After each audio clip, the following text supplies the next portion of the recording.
welcome to another Sunday solo episode of Chai Tea with Nina D. It's a very sunny day in Miami, but cold, 70 degrees. That's not normal for April, but here we are, and that's why I'm dressed like I'm in Colorado or something. I don't know. Okay, today's episode is something that I have definitely dealt with myself at times throughout my life, but there's one particular period where I definitely did go through this phase, and it's perfectionism. But the reason I wanted to talk about perfectionism is because I feel as though a lot of people say it like it's something positive, and it's not. I've been doing some research on the topic myself, and I don't see how this is a positive thing to say about ourselves. Obviously, I'm going to share when, where, and how I was dealing with perfectionism.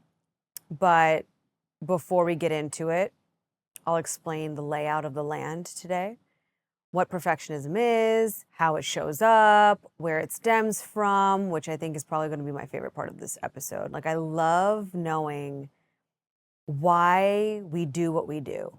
Like, I love that question. Like, I love learning about human behavior. It is one of my favorite pastimes, and that makes me sound like a total nerd, I know, but it's true.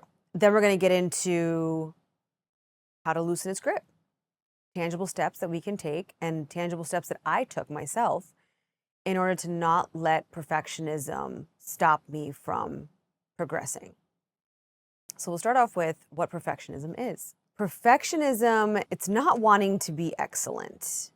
It's not being a high achiever or a type A personality who is a high performing individual. It's not anything like that.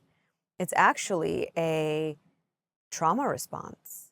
It is a defense mechanism that we build up when we are exposed to a certain environment for long periods of time, which we will go over later on in the show. It is a way for us to think that we have control over external validation. In other words, perfectionism is like this shield that we wear in order to prevent us from being exposed to other people's opinions and judgments of us, because their opinions and judgments of us actually make us feel worthy or unworthy. It's not okay. Like, I'm not saying this in a manner of like, this is okay. All of this is incorrect. We incorrectly believe these things. We incorrectly perceive that our worth is in other people's hands, or our worth is in the amount of things we produce, or our performance at work or at home.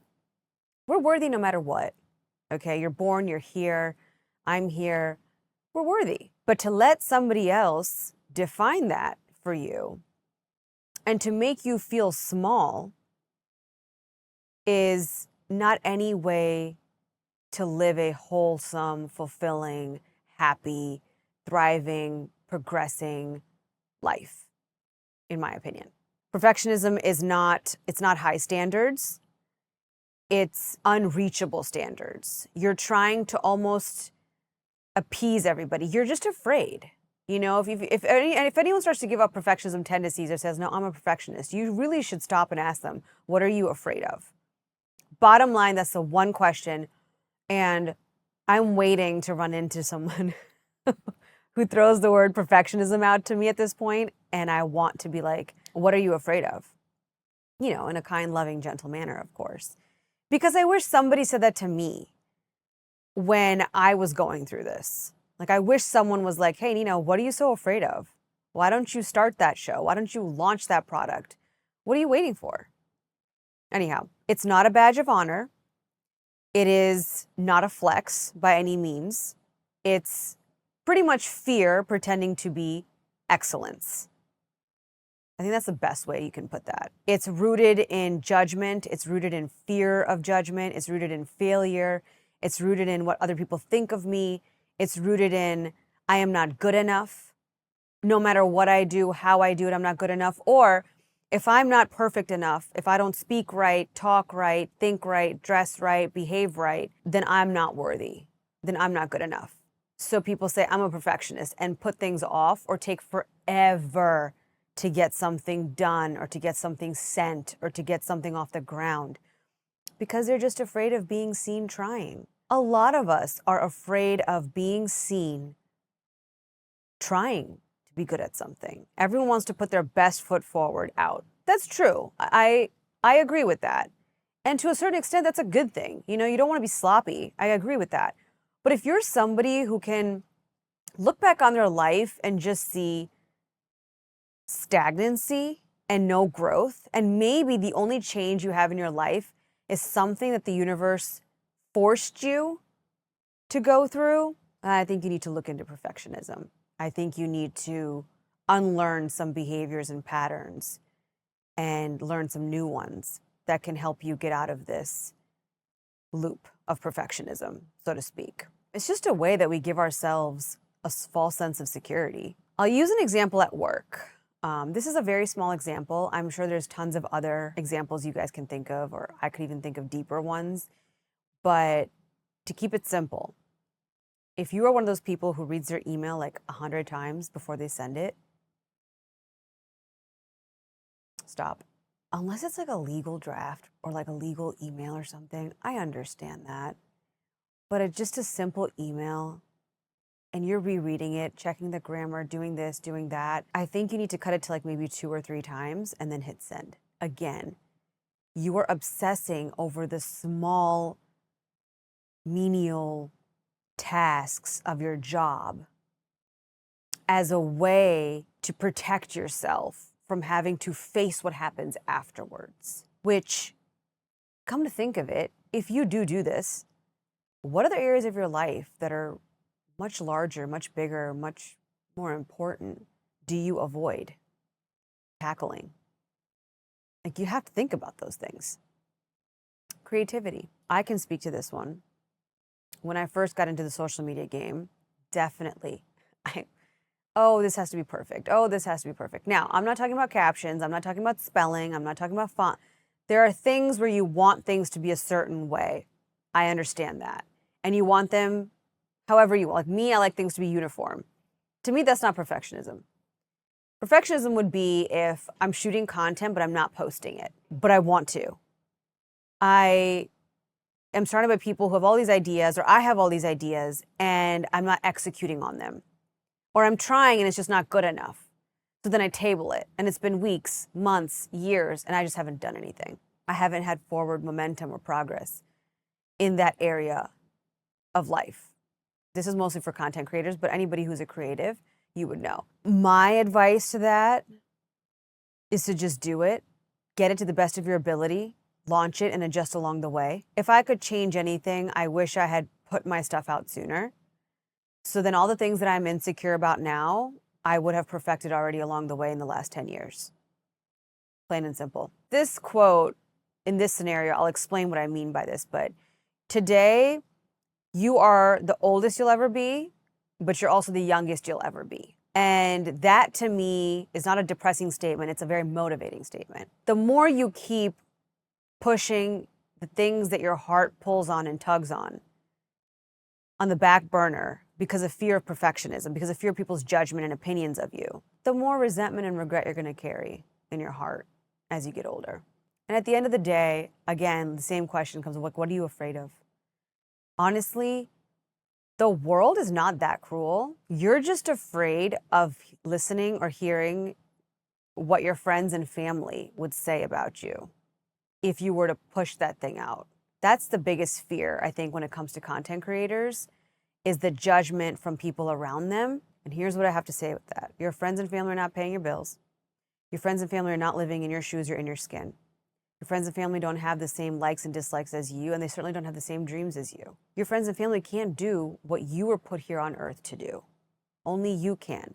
And your compass for that is leaning towards things that you like and want to actively get better at. Don't let your fear of their opinions and judgment of you cloud your worthiness, then clouding your action time. It's not worth it. Another way that perfectionism shows up is your inner critic. I think perfectionists are their own worst enemies. They are very hard on themselves. They don't know how to loosen up. I think there's got to be a balance. I think there has to be, okay, some things are good, some things are bad. Okay, this is funny. I'm just going to laugh at myself, push it out, do it, whatever. Okay. And then there are people who take it to the extreme and just nothing's good enough. They start, they stop. They start, they stop. They have a business idea. They have this idea. They have that idea. And they just never actually materialize anything in their life for themselves. Another way perfectionism shows up is overthinking.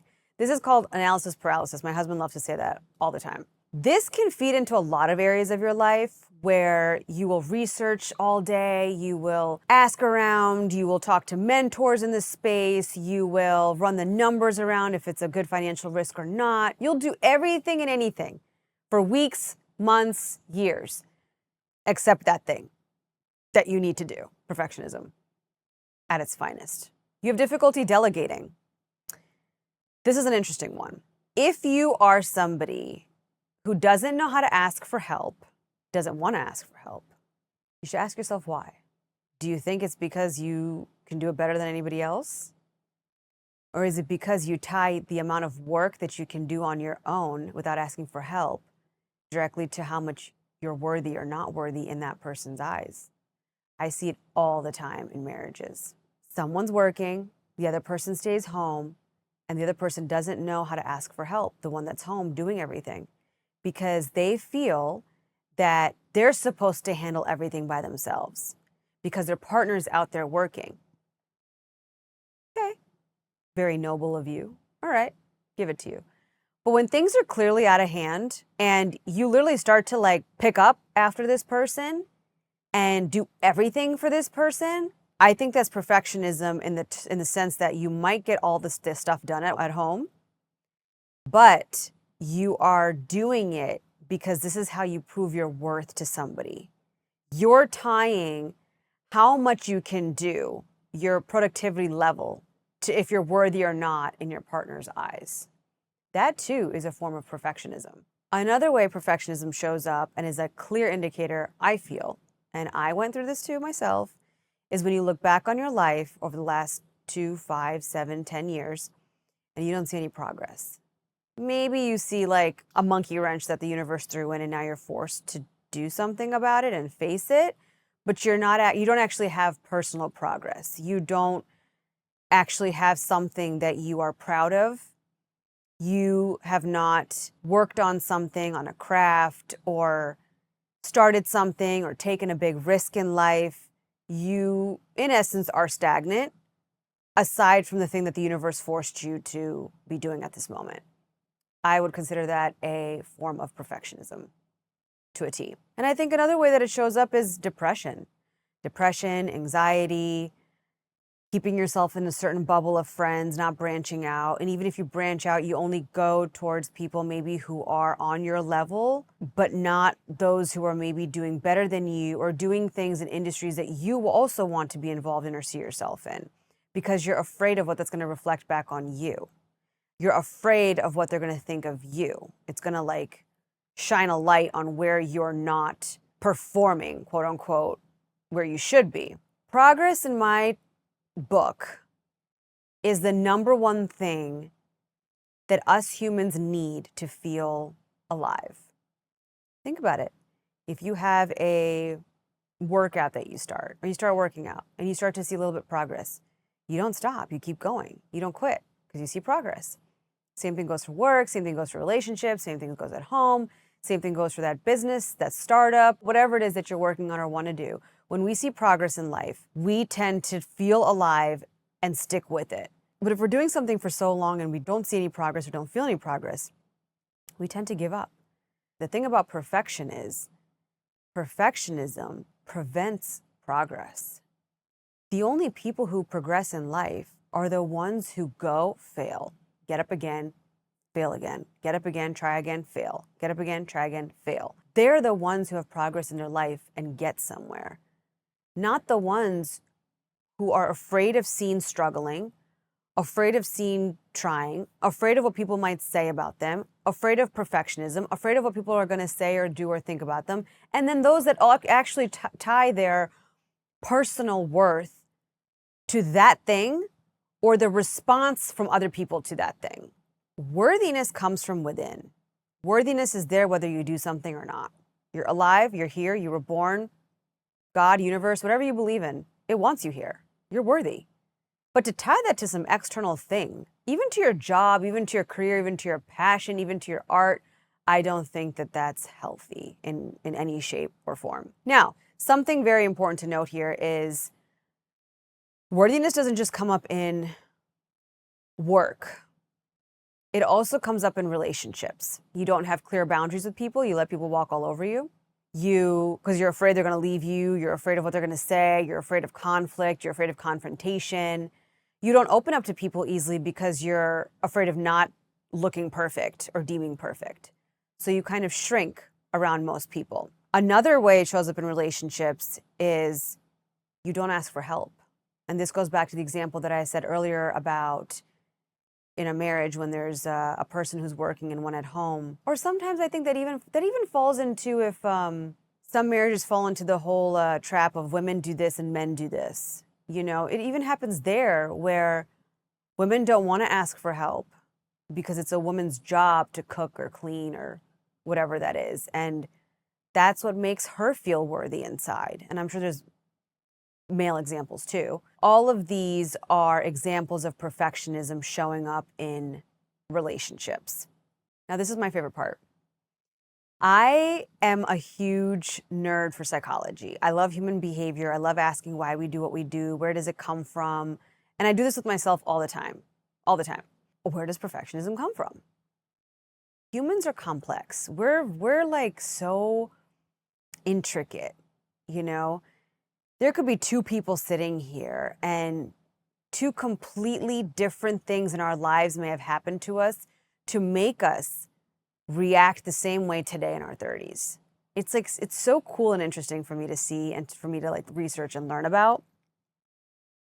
So perfectionism from my research comes from two root causes. I found a third one. And so we're going to talk about three. And the first one, which pertains to myself, is an invalidating caregiver. Now, disclaimer.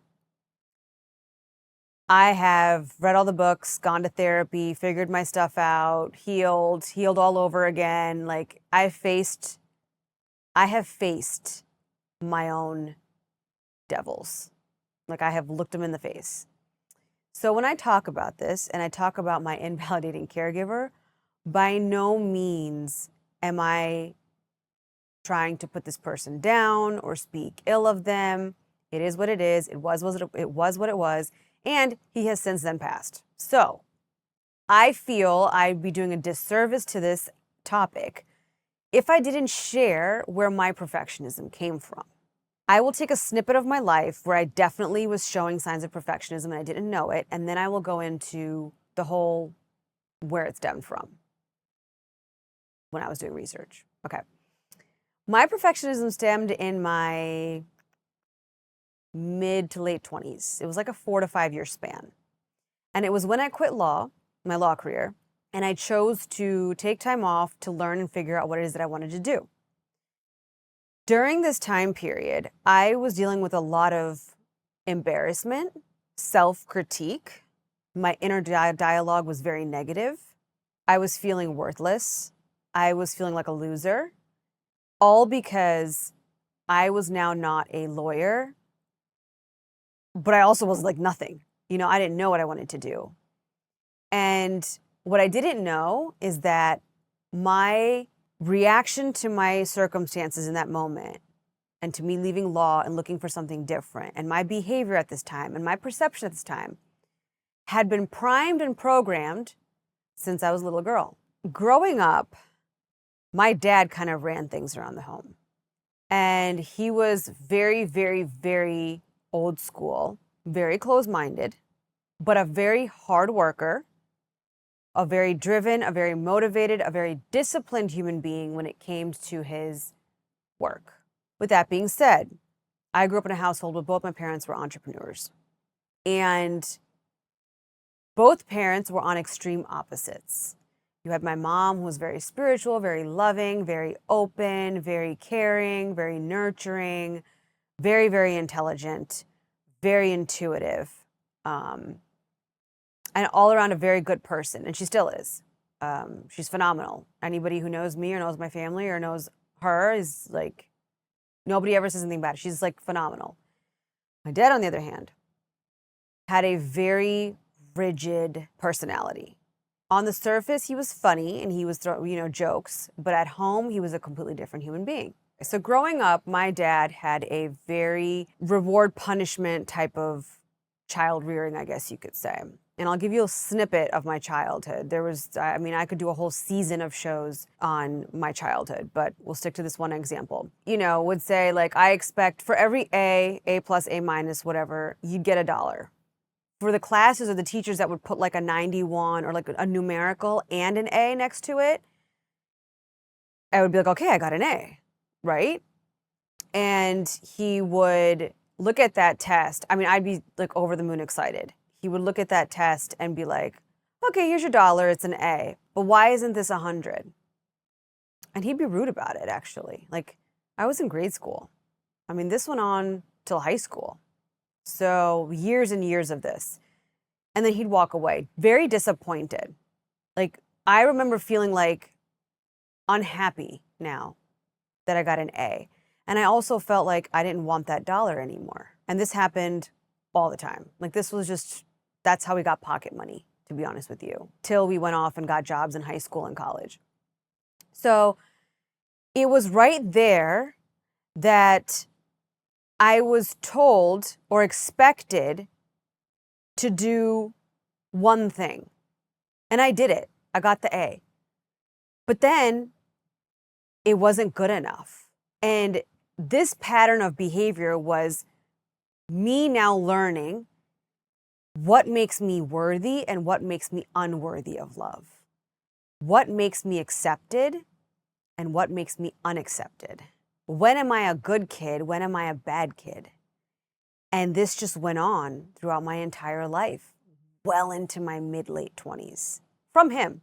This is where I believe I started to place my external validation and self-worth in other people's hands. This bled into my friendships, how I viewed teachers, how I viewed authority in life, how I perceived my place in the workplace when I had a boss or a superior. And let me tell you something, it's very shrinking, this way of thinking, this way of believing, this way of feeling. You have shrunk into a very small portion of you when you could be so much more. You could feel so much more. You could do so much more. You're just this shell of a person living, breathing, and existing, or for getting an accolade from somebody else or something else. So then this also led to the more degrees I had, the better. The more diplomas I had, the better. The more awards I got in school, the better. None of it was geared around what am I good at? What should I get better at? What makes me happy? What interests me?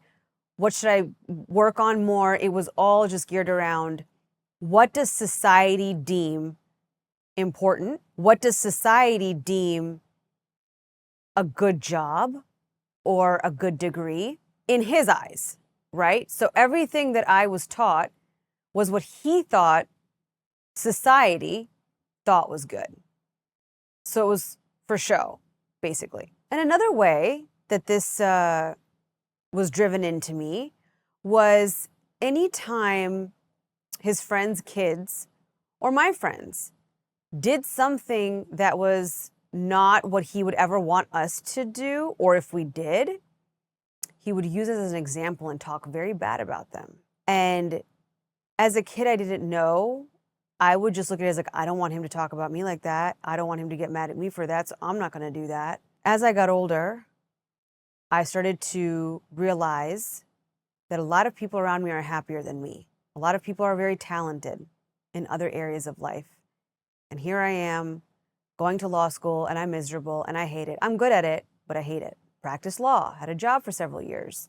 Again, like I didn't know what anxiety was, but my body would literally shake going into work sometimes. And I'm like mid-20s, doing great. Don't get me wrong, like crushing it, but very dead inside. If I look back and think about my mindset back then, gosh, like what was deep happiness? Like, I don't think I knew. What was like really enjoying and savoring a moment? I didn't know. I didn't have the opportunity to feel those feelings. And I was just so programmed and primed that I just didn't know any better. This is where I believe that my incorrect belief about worthiness came from. And so in my adulthood, in my mid late 20s, when I took a step in life to do something that he didn't approve of, I incorrectly believed that everyone around me is going to disapprove of this, that everyone is judging me, and that now I am not worthy, including society itself. I am just a worthless piece of shit. At the time, it came out as depression, it came out as anxiety, it came out as projecting onto my partner because he was doing something he loved and he was always happy and good and feeling great. I wasn't about myself. It came as alienating myself because I didn't want to open up to others around me because I felt like what I talk about, I'm doing nothing, so I must be nothing. It manifested in so many terribly negative patterns, and nobody around me could point this out to me. I think it was just a journey I had to go through. I think it was a path that I had to take, where ultimately it got to a point where I'm sure people are going to be like, well, when did you know and how did you break out of it? It wasn't until while I was trying to find my next thing that I would be doing that I got very sick to a point where I couldn't walk. I couldn't do everyday tasks. I had like nerve issues, head to toe. Doctors couldn't figure it out, whatever. Huge, long story. And, my mom would fly from Pennsylvania to St. Louis to spend months and months with me and my husband to take care of me. But my dad would call and get mad that she's there helping me. I thought that was strange. He would sometimes get on the phone with me and ask how I was doing and be really, really sweet. And then in the same sentence, he would say, well, I'm sure your husband isn't too happy with you just laying around the house doing nothing. Meanwhile, I'm getting brain MRIs and CT scans and getting tested for all sorts of autoimmune things. Like there's like craziness going on in my life. Like I literally can't even drive. But he is saying these very weird things to me. Again, I am not fully connecting the dots, but I'm starting to understand that this person does not have my best interest at heart. And I remember this moment like it was yesterday. I was in my home in St. Louis, and I remember the sun was literally blazing into our living room. My mom was there, he was on speakerphone, and my husband was at work. And I just remember like putting the phone down on the ground and just staring at it and feeling terrible because I was so hurt. For the first time, I was hurt. I wasn't trying to prove myself. I wasn't looking for acceptance anymore. I wasn't looking. When you physically go through something with your health, I'm telling you, the whole world can end and you just don't care. Like all you can see and focus on is you and your body and looking for answers and wanting to feel better. Nothing else matters. No one else matters. And if you've been there, I'm sorry. I know what that feels like, and it absolutely sucks. But for me, that's what it took for me to understand that this person who is my caregiver, who is my father, who was supposed to be my protector, and the person who got me this far really doesn't care about me. Like, this isn't love. I know what love feels like. I'm old enough to know. My friends love me. My brother loves me. My mom loves me. My husband loves me. This is not love. Like, at the time that I think I needed him the most, he wanted to rip my mom away from me. He never wanted her to come help me. And she came a lot, like several times over a course of 4 years. When this started to shift for me is when I started to really limit my interactions with him. I would ignore his phone calls. He never texted, so that wasn't a problem. I would not want him to show up certain places. I stopped visiting home for a while, and I would just have my mom come visit us. Things started to shift. The less and less I engaged with him stronger and stronger I got. Even in my health, I got motivation. I started to gain clarity. Now, this took years. Don't get me wrong. This took like 4 or 5 years. Because in the beginning, my mind and body always wanted to revert back to what was not comfortable, but what was normal or familiar to me, right? Like there was periods where I would feel so guilty for not answering his call. He would leave me these like sad, sappy voicemails, and I would just be like, oh, like poor him. So there was a lot of back and forth, like sometimes I'd answer and then I'd feel bad that I haven't talked to him, or I'd call him on his birthday, but I haven't talked to him in a year and I'd feel bad, like it wasn't until I really, really started to spread my wings and feel like, wow, I don't feel good when I'm around this person. I don't feel good when I talk to him. And I shouldn't feel guilty for that anymore, is when I started to be open, honest in my authenticity. I always knew what I wanted to do. I always knew what I was good at. I always knew what came to me naturally. I always knew where I wanted to get better in. And that it was always in deep conversations, human behavior, and something to do with TV and creativity. I was always into movies as a little girl. Like, I would go to the movies by myself. Let's put it that way. Well, what kid does that? Okay, just because I wanted to see this movie on opening night, this is what I want to do. Like, obsessed, week after week, would always go to the movies. I knew that. And somewhere along the way, that was not watered. It was not accepted. It was not given the environment to flourish. I was too young to step away and do my own thing, or maybe I just didn't have the balls. I don't know. I have no idea, because I see kids today and they're so young, just doing what they want to do in their rooms, like on YouTube, I love that. Nothing makes me happier than seeing kids go after what they want to go after, regardless of what anyone in their life tells them to. Like, that gives me the truest joy in my heart. And that's one of the big reasons I started this show, is I want young people, even if you're not young, I want you to understand that you don't need to be perfect at anything. You don't need permission from anybody.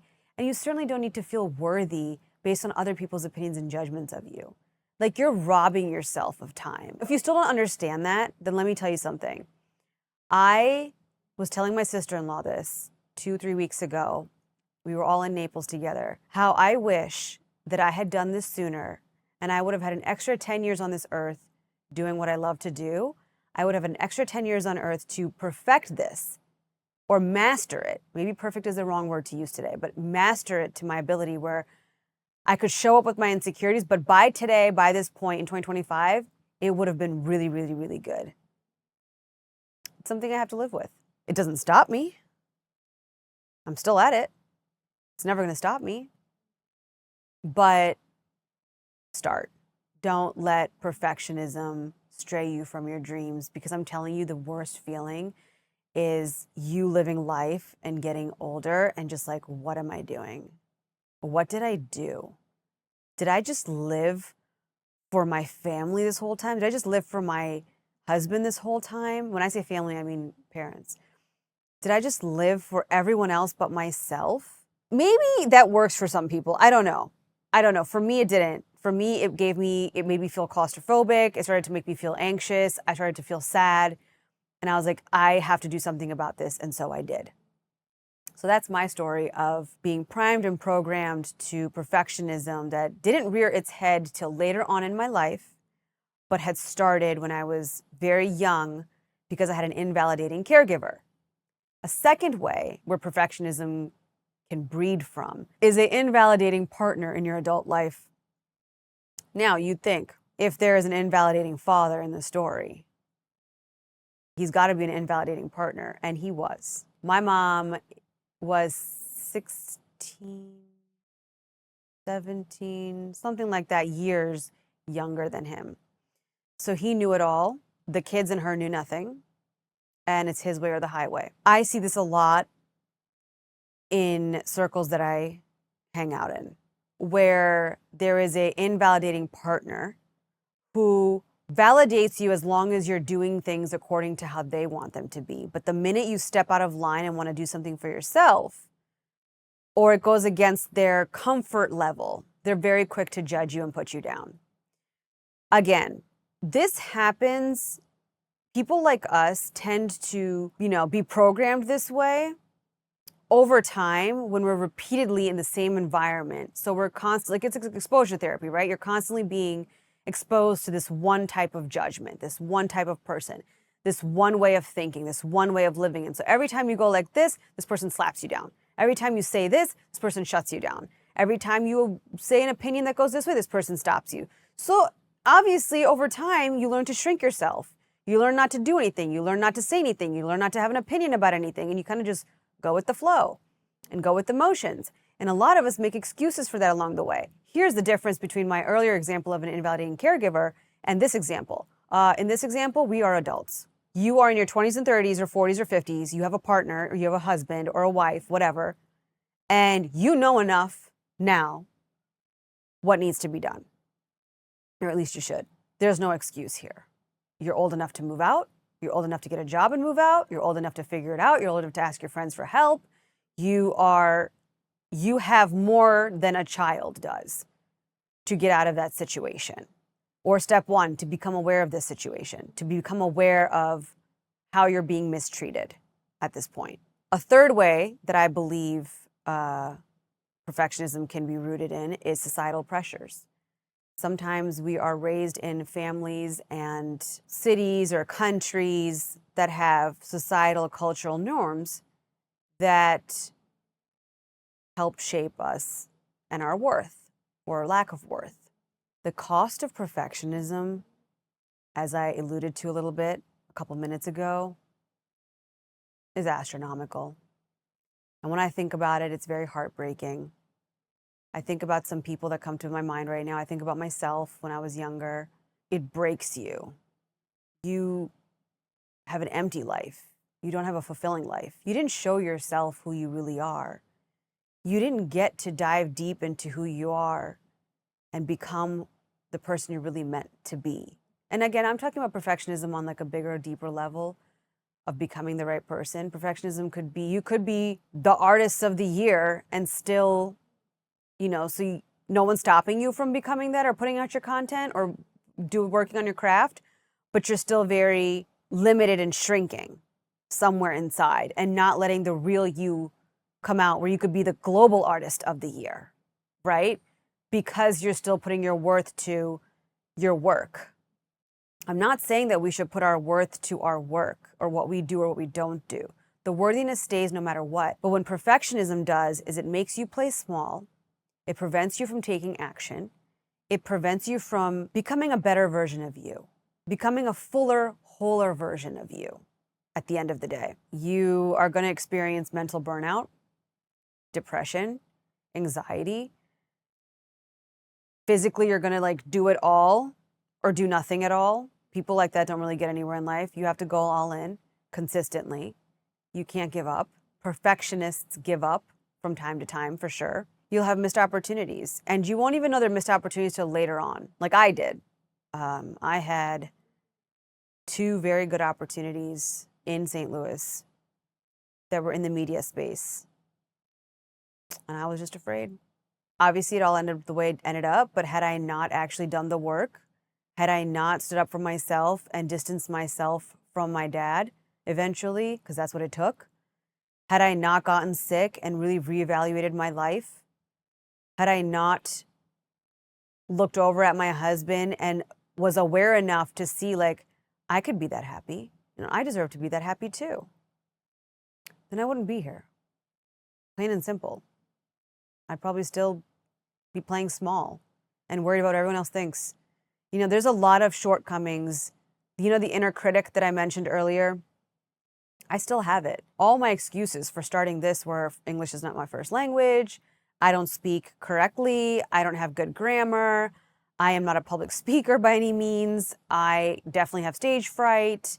I talk in circles. Sometimes I don't tell a story in its consecutive order and I jump around. It's confusing for people. There's a ton of things about me that are far from perfect. And honestly, I could say, what am I doing? Okay, but it makes me happy. And I'm never going to get better if I don't start, if I don't try. I have to try, and I have to fail, and I have to put it out there, get the critique, and get better. Do it again and again and again till I see improvement over the years of episodes. So you have to just be okay with being your messy, true, authentic self and be excited about getting better along the way, making it perfect along the way. That's how you see progress in your life, and that's how you master a craft. Think about somebody that you look up to. If it's an athlete, a musician, a rapper, an actress, or someone. Were they always great? No, of course not. Did we still like them? Yes, we did. Do we like them today when they've mastered their thing? Of course we do. Do we still critique them when they think what they put out is perfect and we think it's shit? Yeah, that's like such a great example to live by. Like, people, you have to do you. And that could look like anything. You could be a doctor, you could be a lawyer, you could be a stay-at-home mom, you could be a stay-at-home wife, whatever it is that interests you. Just be good at it and don't be embarrassed about it. And do something towards it. Work towards it. Live it, breathe it, become it. Fall on your face doing it. Get up again. Adjust along the way. That's how you get better. That's how you, quote unquote, get perfect at everything. Another thing that, another cost of perfection is you don't gain any self-confidence or trust. And that, to me, oh my gosh, when I was going through my little funk of not knowing what I want to do, and I was dabbling into writing books, and I had an audio podcast before, and started a blockchain consulting, like did all these things, I had no confidence. I had zero self-worth, which is part of the reason why I would do things and then I would stop. I would start them and then not launch them. There's so many things that I have not published that I should have, but it's because I didn't have any confidence. But how do we build confidence at the end of the day? It's by doing. It's by being. It's by failing, getting up and doing it again, progressing, seeing the progress, mastering it. Oh, wow, I can do it. Here comes the confidence. Now you do the next thing. Again, applies to all areas of life, applies to dating, applies to working out, applies to health, applies to fitness, applies to your work, your career, your job. If you're in limbo, you're never gonna get out of limbo if you don't try. And the more you try and the more you fall on your face and you get back up, that's how you build your confidence. I'm gonna talk about a couple statistics that I found online. And before I go into these, I'm gonna read these from my phone.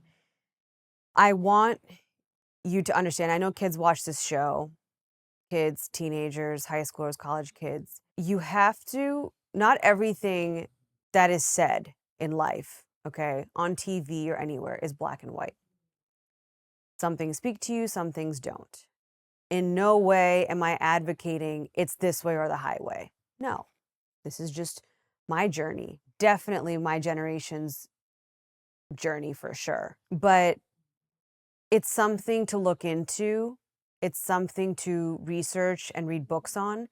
But if there's one thing I'm going to say is your worth, your self-worth doesn't come from your family. Your self-worth doesn't come from your friends. Your self-worth does not come from society. Your self-worth comes from you and you alone. You need to foster that self-worth that nothing and nobody in life can take from you or shake from you. It's not theirs to take. It's not theirs to shake from you. You're allowed to be here. You're allowed to have dreams. You're allowed to execute on your dreams. You're allowed to live your life that makes you happy in your way, as long as you're not hurting or harming anybody. Period. That's it. Here are some of the statistics, okay? A 2022 study of 16 to 25-year-olds found that 85.4% of participants identified having perfectionist traits that were primarily focused on academic achievement and experienced stress that affected their physical and mental health and well-being, and this was according to a Harvard study. This is where you see kids trying to cope with this stuff by excessive eating, eating disorders, choosing that fast, what is it called, dopamine, like the chips taste better, the sugar cookie tastes better, this tastes better, that tastes better, because it's their way of coping with the stress that they're feeling of having to be perfect at everything, at other areas of their life. Just so you know, perfectionism also appears like this. I should have pulled that study, and I'll try to find it and post it when I post the show. But it talks about how kids who are perfectionists are always doing things to appease their parents because their parents will get mad, so they have to do so their parents will get mad, and don't know, and don't have that middle ground of finding like, hey, but this makes me happy, I want to try this. Or in houses where their parents don't even ask them that. Like for me, my parents never asked me what makes you happy. Those kids tend to look for that dopamine or worth or that emotion of, the emotion we get when we're buying stuff online. It's like I'm crazy. I'm a crazy online shopper, okay? Same thing goes for kids. They will choose unhealthy, sugar rushing foods and over the healthier option or eating what your family's eating, because that gives them the feeling of security and comfort and happiness, even if it is for 2 seconds. They're kids, they don't know any better because of the stress that they feel maybe from school or for performing for their parents. Another stat. According to the AB magazine, studies show virtually no relationship between either dimension of perfectionism and job performance. Despite perfectionists working longer hours and believing that they hold higher standards, the perfectionist wasn't an outperformer from the other person who was not a perfectionist. And if I use myself as an example, I don't have to go too far. I was a perfectionist and I did the least. I achieved the least. I had the least to show for in those 5 years. Another one, according to the American Psychological Association, in 9 high achieving schools assessed between 2015 and 2019, rates of clinically significant anxiety and depression were between 6 and 7 times higher than the national average. Again, going back to the fact that some families or some kids, this is all pertaining to my example, and I'm sure there's other kids other kids like me out there, that you're working so hard to be this A student that all the other things that matter in life to make you cumulatively make you a good, well-rounded, wholesome person are off to the side. Okay? Now that could be self-inflicted, that could be from your family, that could be from your teachers, I don't know. But you have to understand that there's more to you than school. There's more to you than grades. There's more to you than diplomas. And if something is not making you happy or something is not, it's causing so much stress on you that you feel yourself dreading it, but you know what else there is that you want to do, talk about it. Ask somebody. Talk to somebody. Talk to your friends. Talk to your peers. Talk to your counselors at school. Talk to your parents. Bring it up to someone. Talk to your grandparents. Talk to your siblings. And if you're an adult watching this, ask. Ask your kids what they want to do. Make sure your kids know that their self-worth doesn't come from, the grade on the paper. Yes, be proud of them, be happy of them. But I think one of the biggest things a parent can do is when you say, I'm so proud of you, you should also be saying, I hope you're proud of yourself too. Are you proud of yourself? You should be proud of yourself. It's not just always looking for mommy and daddy's approval. That doesn't breed a healthy, confident human being, in my opinion. Okay, and the last stat that I have from the APA Foundation or Association is a study of 41,641 college students shows that perfectionism is increasing year after year, along with a rise in anxiety, depression, and suicide. Yeah, I mean, I don't think we're shocked at that. Literally, you have kids who are trying to be what their parents want them to be. You have kids trying to be what their teachers want them to be. You have kids wanting what their coach wants them to be. But see, like I said earlier, humans are complex. And especially growing, like a growing kid, adolescents and children, our brains are still developing. Their emotions are still, they're still figuring things out. They haven't been exposed to enough or maybe exposed to too much. You just don't know. There's so many factors in there that I can't pigeonhole this topic into one person or one way or one scenario. And I don't ever want this to look like I'm coming after parents. No, there's so many great parents out there. A lot of my friends' parents, phenomenal. A lot of parents that I see today, a lot of parents in my family and on my husband's side of the family, they're phenomenal parents. They are not raising their kids anything like how I was raised. And I love seeing that. This is really just to bring light to the ones that maybe are still holding on to a very rigid, closed-minded way, or maybe for those kids who are being raised in those environments and maybe they can take something away from this episode and it could help them cope with it, learn, and figure out how they can, even though they might be surrounded by such, fostering a very deep sense of confidence and self-worth regardless of what anyone else around them is telling them or making them feel. Now, because this whole show is about life is what you make of it, we can talk about things, we're going to identify the problem, figure out where it comes from, because when we understand why things happen the way they happen or where they come from, we can break them down. We now have, when we understand something, we now can hold ourselves accountable. We now feel like we have power to fix this or change this. So I think the first thing to do is to shift our mindset in terms of all of this. Done is better than perfect, okay? I'm not talking about the professional world where, I'll use myself as an example. I know that I have picked XYZ fonts. I know that I do not like grammatical errors on any of my posts or videos or whatnot. I would not call these perfectionist things, okay? I would call these simple, like, details that need to be corrected because we are adults and we know better and we should do better. I hold myself to that standard. I hold everybody else to that standard, okay? Biggest pet peeve of mine. In the legal career, I had a ton of little pet peeves like that, but it was because we went to school for this. We are good at this. We know this. This is small. This is simple. We should be better than this. Holding yourself to a high standard and going back and fixing it and then sending it off, great. I don't call that perfectionism because we're doing it. We're getting it done. We're fixing it. Perfectionism, done is better than perfect, is really for people when they're starting out or when they have repetitive behavior and pattern that prevents progress. So you don't go on that date. You don't make new friends. You never end up publishing that post. You never end up publishing that book. You never end up trying to find a new job. You never end up leaving that pathetic marriage that you have. Like, it's people who just are stopped in their tracks. That is what we're talking about. Done is better than perfect. Perfection never shows up, but progress always shows up. You can always look back and see where you were progressing and where you weren't. That also looks like consistency. Self-compassion, you need to shift your mindset and your heart and your feelings and your emotions. You have to have way more self-compassion for yourself. If this has been you, I'm sorry. Don't sit there too long and focus on poor me, poor me. I can't believe I let this happen to me. I can't believe I let 10 years go by or whatever.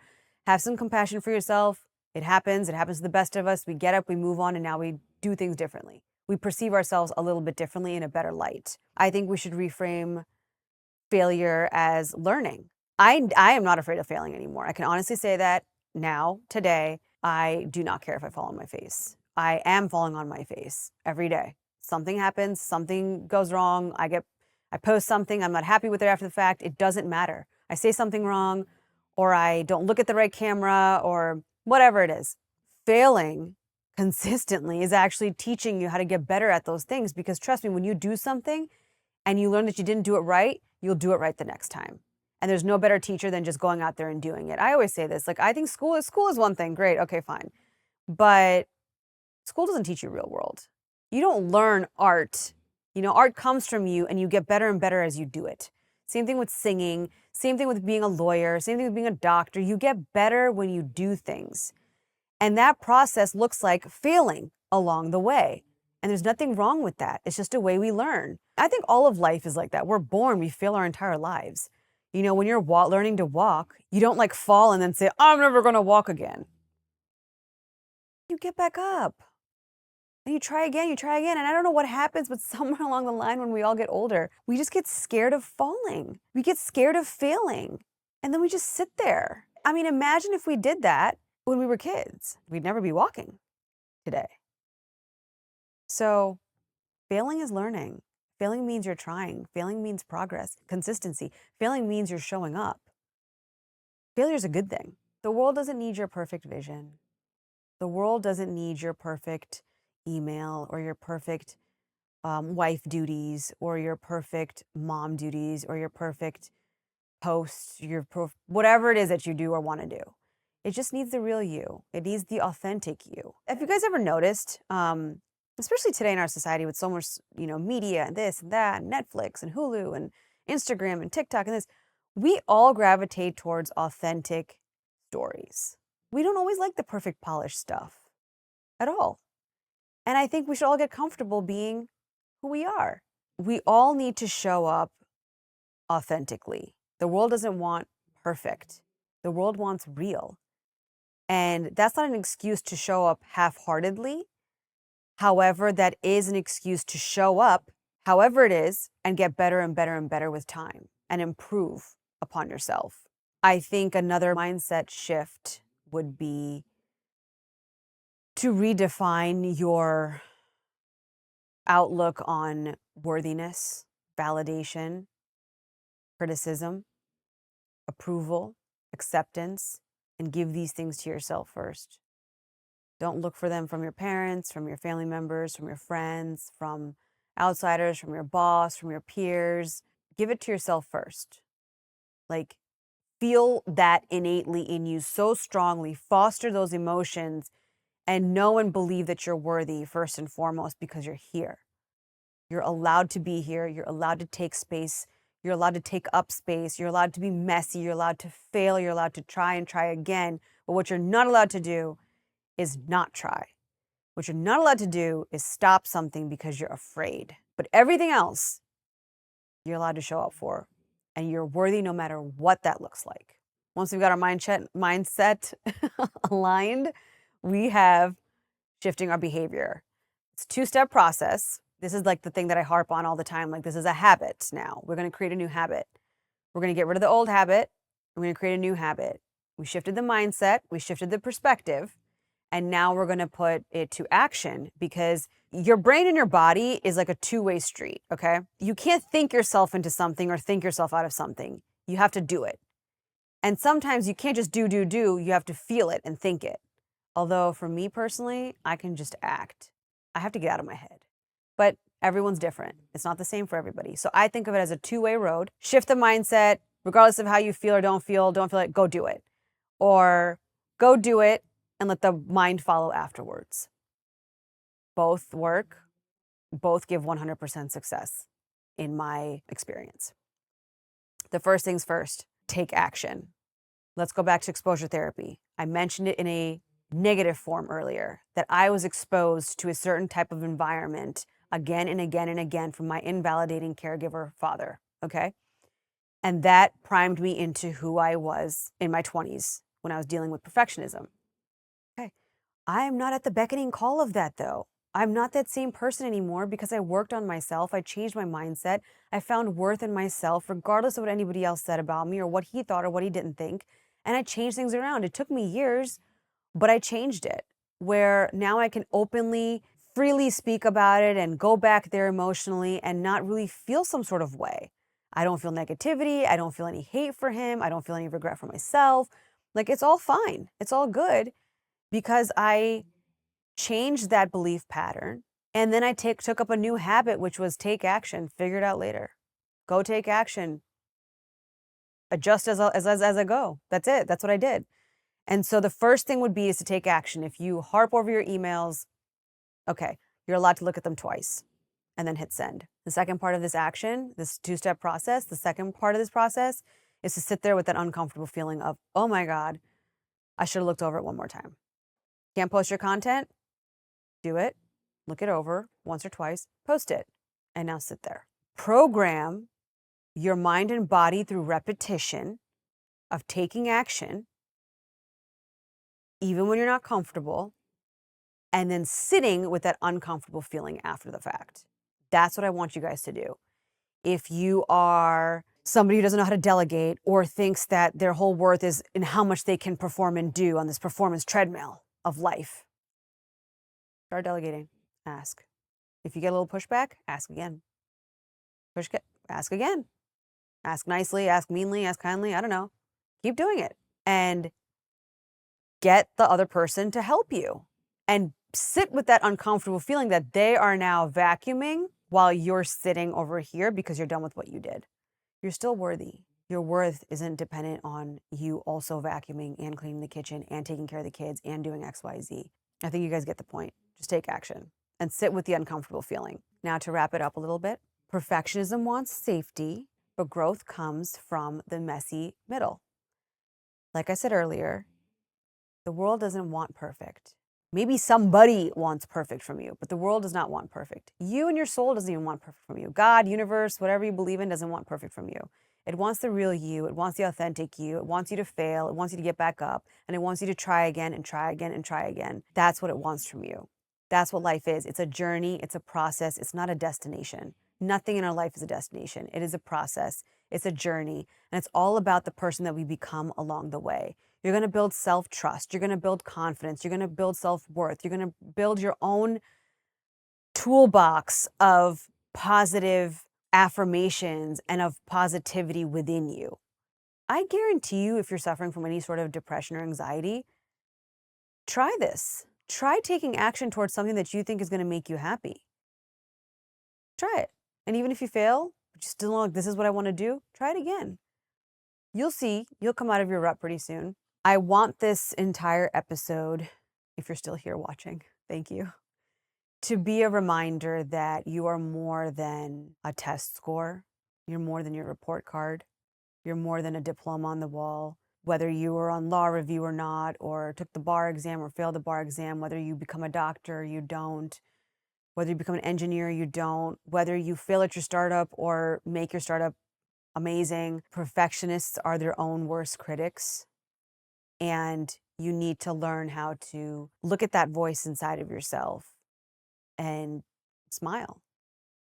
Say, no, I'm worthy and I'm here and I'm going to get better. I'm not doing any of this for external validation. I'm doing this for me.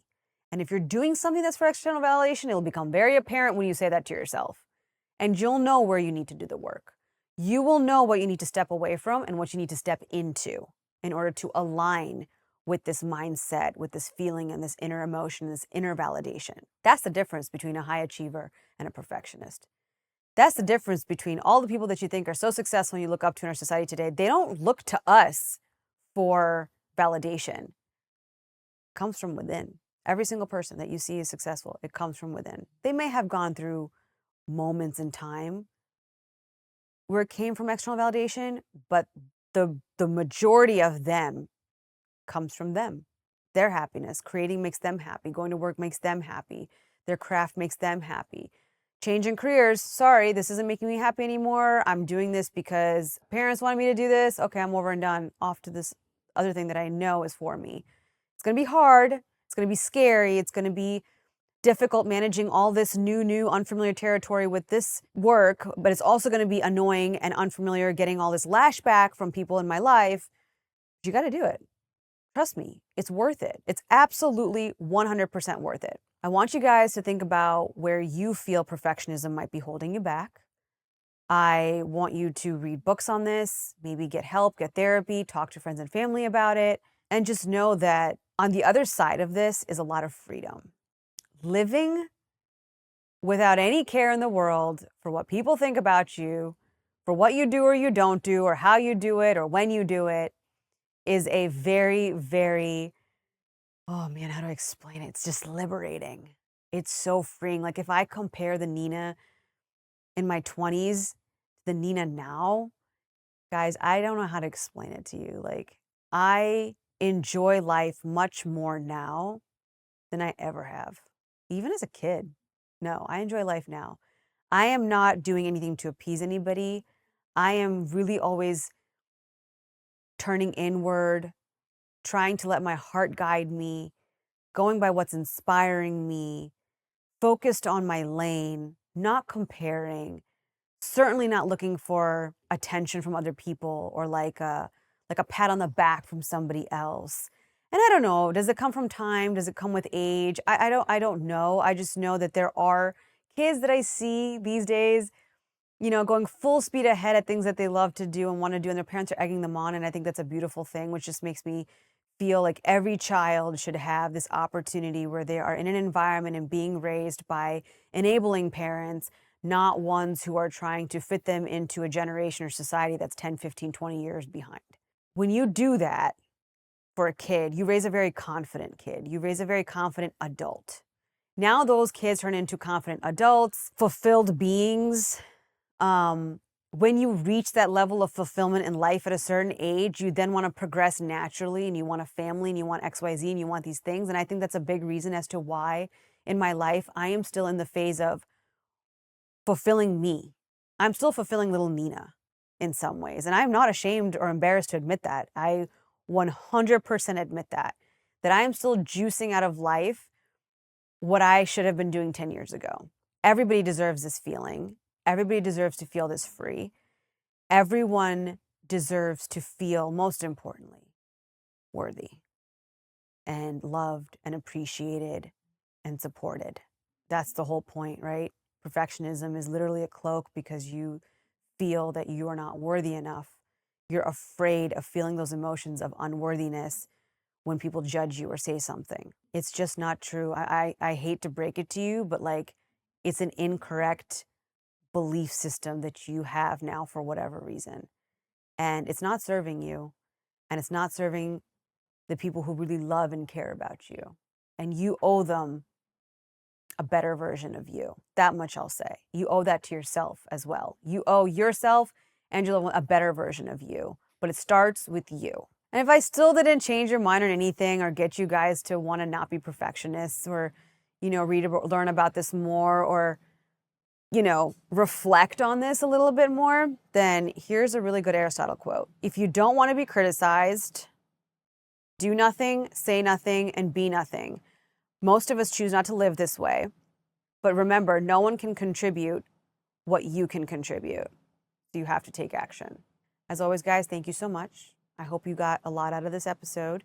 If you're still watching, oh my gosh, thank you so much. And don't forget to like, subscribe, comment, DM me questions, topics, say hi, whatever it is. You know where to find me, Nina Pal Dixon, on Instagram, Twitter, YouTube. No, YouTube is the Chai Tea with Nina D. Chai Tea also has all of its accounts on social media, but don't ever hesitate to reach out. And remember, you are worthy. Love you guys.